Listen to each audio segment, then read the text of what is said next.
Hello, and welcome to the Formal Review. Today, we'll be talking about the 2021 film, The Tragedy of Macbeth. Now sit back, relax, grab your drinks, and let's talk about this movie. What's up, y'all, and welcome back to the Formal Review. This is Season 4, Episode 26, and I thank you all for tuning in once again. So this episode will be an analysis on the newest adaptation of the famous Shakespeare play, and then a ranking of where it stands in compared to the other renditions of this story on the big screen or small screen. So stay tuned.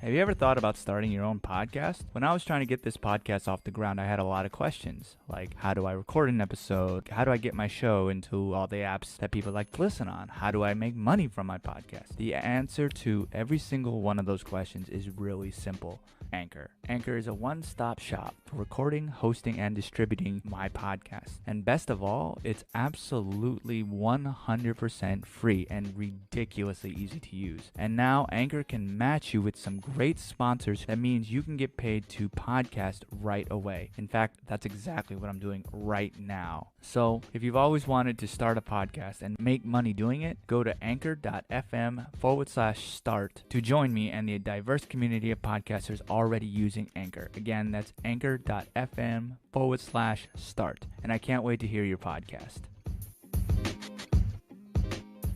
Now, before I get into anything, I do want to preface this episode with a slight spoiler warning. However, if you have read the Shakespeare's story of Macbeth, you know what's going to happen here. And honestly, if you've seen any of the other prior renditions of it, you know what's going to happen. But as always, I do suggest you go see the film before you hear what I have to say about it so you fully understand everything if you haven't heard of the story before. Having said that, if you really don't care about spoilers, just keep listening. Also, I know I talk about this at the end, but the data shows that most people don't listen to that part, so I want to talk about it here and reiterate the importance of leaving reviews on your favorite subscription services. I do read those because I do want to grow, because these episodes are really for all you listeners out there, and I want to keep this entertaining. So what do you want to hear? Do you want to hear games? Do you want to hear more of the 4K stuff? Do you want to hear me talk about a certain movie? If you want to come on and talk to me about something, if you want to debate, I'm always open to do stuff like that, so you can always reach out to me on social media. I always want to grow and improve, and just because something works doesn't mean that it cannot be improved. So if there's something that you want me to improve on, let me know, and I will grow as such. So let's get back to the movie at hand. So sit back, relax, grab your drinks,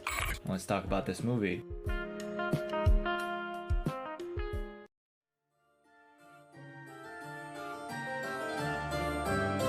The Tragedy of Macbeth is a historical thriller film written and directed by Joel Cohen, and it was obviously based on the play Macbeth by William Shakespeare. It stars Denzel Washington, Frances McDormand, Bertie Carvel, Alex Hessel, Corey Hawkins, Harry Melling, Catherine Hunter, and Brendan Gleeson. Now, the story itself was first thought to be performed back in 1606, and it has been known to dramatize the damaging physical and also psychological effects of ambition on those who seek power for their own sake. Now, of all the plays that Shakespeare wrote during this time, Macbeth is something that really reflects a relationship that Shakespeare had with King James, who was somebody who went to Shakespeare's acting company and saw many of his plays performed. Now, what is really interesting is that Macbeth was based on a real-life person who was the King of Scotland during the 11th century. Macbeth is based on the real-life man named Macbeth Macbeth, if I'm pronouncing that right, and he is considered to be one of the last Gaelic kings. Now, he is not the murderous, terrible character of the tragedy of Macbeth, interestingly enough. He actually was born in Alba in central Scotland around 1005, and this is the same year that his grandfather became king. Now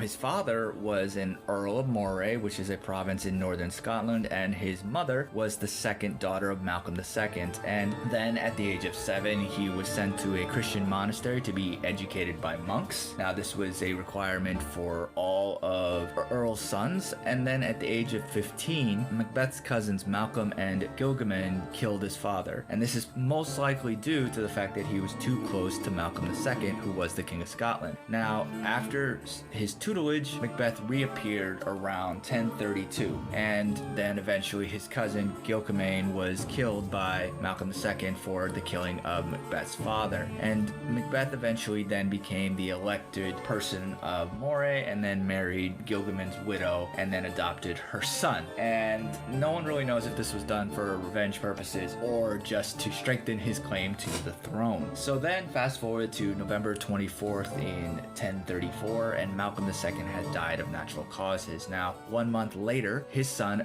Duncan was elected king, and for 6 years approximately, Duncan ruled Scotland with a thirst for power countermanded by a fairly incompetent act on the battlefield. Now, in 1038, Scotland was invaded by Eldred, but Duncan's army was able to stop this. He was then encouraged to lead a counterattack. However, he also wanted to invade the Orkney Islands to the north, and instead of concentrating all of his forces like his advisors told him to do, he chose to do both. So in 1040, he opened up the two fronts, and if we know anything from World War II, having a two-front war is never a good thing. But in this sense, an attack out to the north was led by his nephew, and Duncan led the attack toward the south. So then, on August 14th, 1040, Macbeth defeated Duncan's army and also killing him in the process. Now, later that month, he then made it to the capital of Scotland at the time, and at the age of 35, he was crowned the King of Scotland. And for 17 years, life was great. It was peaceful, prosperous, and it was with an even hand that encouraged also the spread of Christianity. He had enacted some good laws, and he even put into place a law that allowed daughters to have the same rights toward inheritances as the sons. There was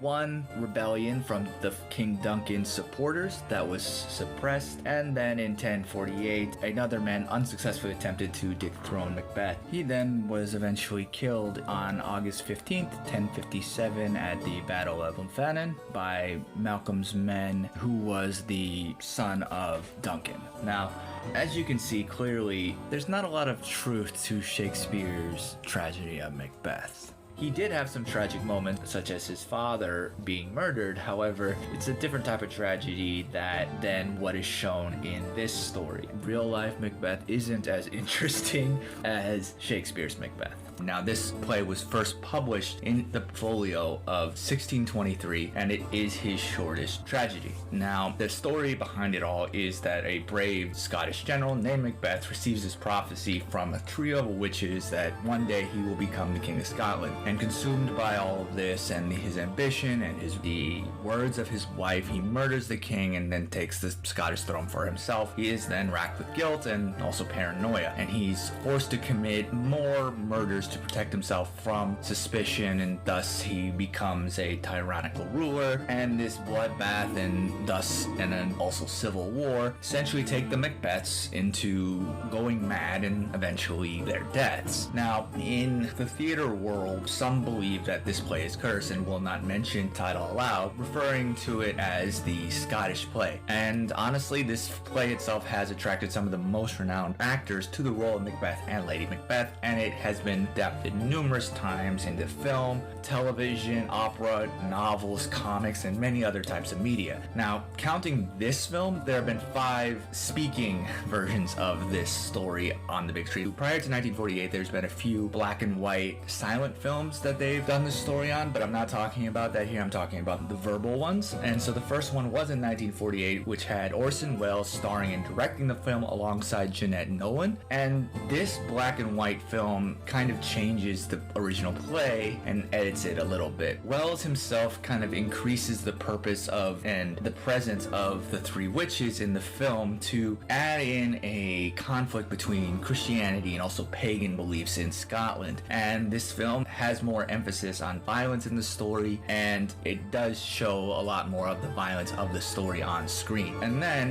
go to 1972 when Roman Polanski took the film with John Finch and Francesca Innes starring in it, and this one is R-rated, which is one of the first few renditions to do this, and that's because it features a nude sleepwalking scene by Lady Macbeth, and also again lots of on-screen violence. Now, the one thing that Polanski emphasizes in this film is the passage of time, so it takes place over a course of a longer period of time than a lot of the other renditions of this story, and Macbeth visibly ages over the course of it. Now then, fast forward to 2006 when Sam Worthington played the male title character, and I personally haven't seen this one specifically, but from my understanding it's not as good, but it's a more modern tale. And then in 2010 when Rupert Gould brought Patrick Stewart and Kate Field to a BBC television film. The reason I bring that up is because Patrick Stewart does it, who is a very, very good Shakespearean actor. And Gould here does place the film more into a purgatory, which then brings into the idea of a more cautionary tale about the dangers of ambition, which is true to the original story. Then in 2015, Justin Curcio, if I'm pronouncing that correctly, brought the story to life with Michael Fassbender and Marion Cotillard as the main man and woman, and this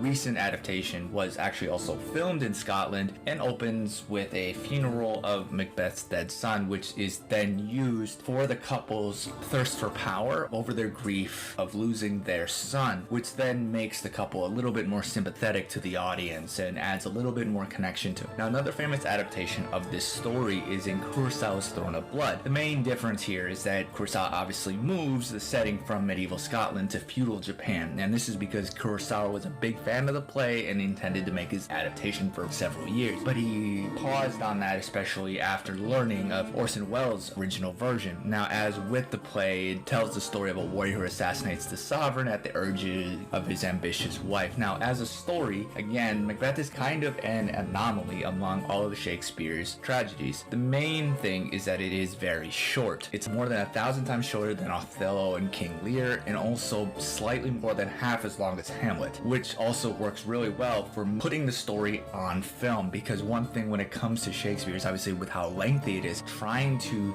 bring that down to under 3 hours or under even just 2.5 hours is a very hard thing to do. So when this story is so short, that is something that helps a film rendition to do very well. Now, Cohen's visuals here are similar to that of Kurosawa, and even though the film plays out in relatively small sets, it feels absolutely gigantic. Now, the black and white use in this film does not really create an old feeling, but more of this rather epic feeling. And this is because of the combination of the cinematography and the score and just the way that they use these sets to create this sense of unknown around this small but yet big world. The way they use fog and shadow is done in such a great way that really does add a epic feeling to the film. Now, the title male character is played wonderfully by Washington, and he really gives his typical great and grandeur sound, and then the fury that he has done time and time again. Now, his portrayal of Macbeth is that of a man who wants to retire. He's tired by the events of the film, and he wants to live his life resting. Now, this is slightly different from the play, as it somewhat puts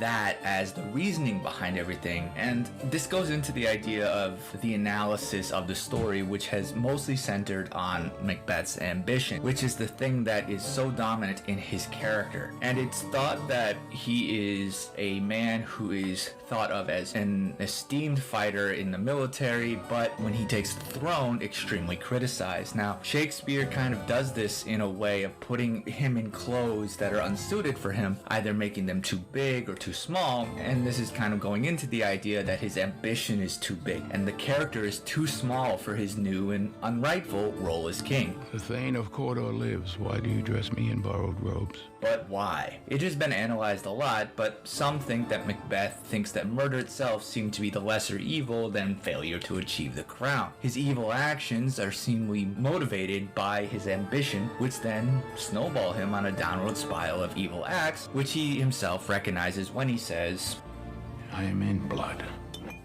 Stepped in so far that should I wade no more, returning were as tedious as go o'er. Now, the consequences of his actions and his ambitions are not only seen by him, it affects everyone around him, and most specifically his wife, Lady Macbeth, who here is played by McDormand, and she's absolutely fantastic, giving this deserving authority to the character that really it seems that she was born to play, because she brings this authority and also some of a military determination to the plan to kill King Duncan. Now, the story has been analyzed a lot in regard to its treatment of gender roles to the larger theme of inverted natural order, and this starts with Lady Macbeth when she receives her husband's letter about the witch's prophecies. And so in a traditional sense, she starts to act more like a man in order to exude the strength that they need to gain social status as royalty. And she is the one who decides when and how they should actually murder King Duncan. And then she criticizes her husband for not acting more like a man. However, she is also the one who essentially reveals their actions to the public despite being a very strong character. Now, despite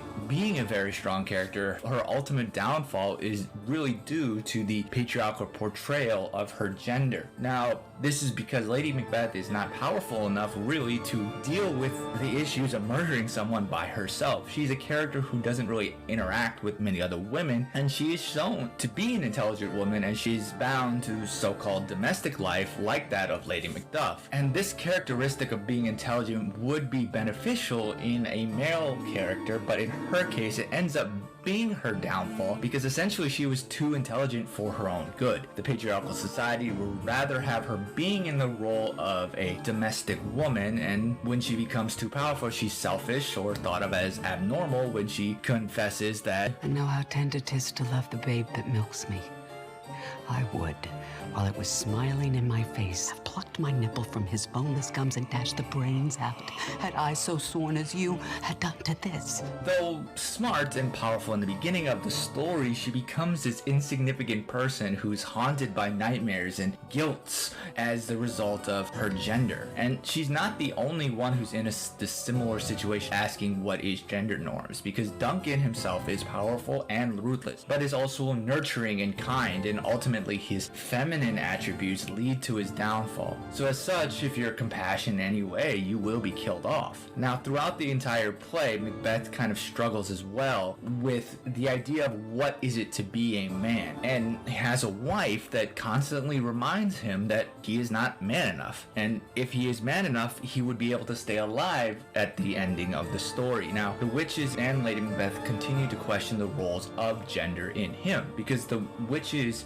challenge expectations early on in the play, and this is because when Banquo first meets them, he says, "You should be women, and yet your beers forbid me to interpret that you are so." And it's not the witch's femininity or masculinity that makes them powerful, it's the confidence that they have in what they're saying that pushes Macbeth to do so. And everyone else in the story is kind of debating it and not really sure where they stand in it. And Macbeth interprets the witch's prophecy as a reason to go get the crown. And the witches have this power by having confidence and creating this sense of unknown in Macbeth, and thus control him by doing so. And Lady Macbeth does the same thing. And Macbeth, in a way, fears the witches and also his wife because they make him question his gender identity. And that's because they don't really identify with the genders that, traditionally speaking, they are to have of their own. And they essentially create this power-hungry and thus murdering Macbeth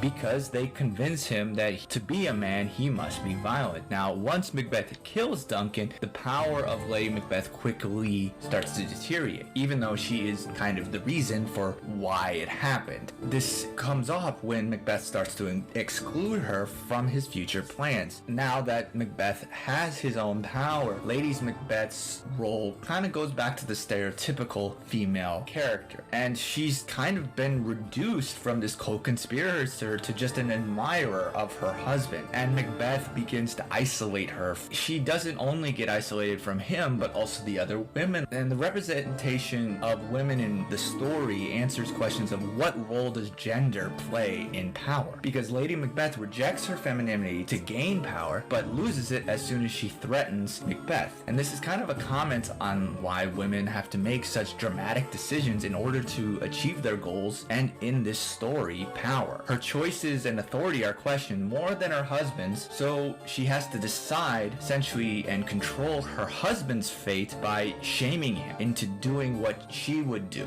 Now, this feeling of power is only temporary because she's only used to help him gain confidence, and once he gets confidence, he doesn't care about her anymore, and she essentially goes mad, and she loses her sense of purpose and power, because the last time that we hear Lady Macbeth talk before her final scene is during the banquet scene, when Macbeth has already murdered Banquo without her knowing it, and she tries to control Macbeth again by saying, "Are you a man?" But then she's not as successful as she was in controlling him in the past. Aye, and a bold one, that dare look upon that which might appall the devil. So she really becomes alienated from Macbeth, and this is what drives Lady Macbeth mad. Now, these questions of gender and morality are extremely well embedded within the film, and there are many legit ways of interpreting the characters and their relationships. In short, though, this play and film shows that there's no one true answer to what makes a man or what makes a woman, similar to there's not 100% accurate line of what is right and wrong. And this film shows these themes while also giving some amazing performances. And what really is amazing about this film is that even though it's based on a play, the film doesn't feel like it. The delivery of the dialogue is done in a very typical Shakespearean delivery, but the actors make it feel somewhat welcoming even though it's fairly daunting. Now, while everyone is great here, the standout is absolutely Catherine Hunter, who plays all three witches. Now, each witch has this distinct voice, and she's able to twist her body in a way that would give Andy Serkis's Gollum a run for his money. I'll be honest though, this is a film that you will enjoy if you're already into Shakespeare or versions of Macbeth that you have seen on screen or on the stage. This film is an absolutely amazing piece of cinema, but it's not one that really sets itself apart from the others outside of the actors themselves in it. In many ways, this film is a great piece of cinematic art, but is that really due to the source material, the people in front of the camera, or those behind it? Now, honestly, that's up to the viewer and their viewing of this outing of the story versus the others. This rendition is honestly ahead of the Orson Welles version and definitely the Polanski version, because the Polanski version is very much the worst rendition of this story that I have ever seen. I respect the Welles version, but it's honestly a little old for me. Now, when it comes to performances, I would say that this film is tied with Patrick Stewart's and also Fassbender's respective versions of the characters of Macbeth. Now, having said this, this film has a much better ensemble cast than those films. So going from the bottom, when it comes to portrayals of Macbeth, it would be Patrick Stewart's, a little bit higher is Fassbender and Cotillard's than this one. But my number one still is Kurosawa's rendition in Throne of Blood. Now, where does it stand for you? Let me know. Hit me up on social media. The Formal Review is on Facebook, Twitter, and the Gram, and also YouTube. The handle's all the same. It's at The Formal Review. And for anyone who has supported me on a financial basis, I thank you very much for supporting me in that way. For anyone who wants to support, you can go to anchor.fm/Formal Review and click support this podcast, and any donation is appreciated. Thank you all again for tuning in. And until next time, wash your hands, get vaccinated, or if not, wear a mask. And I'll see you at the movies. Thanks for tuning in to another episode of The Formal Review. Cheers, and we'll see you next time.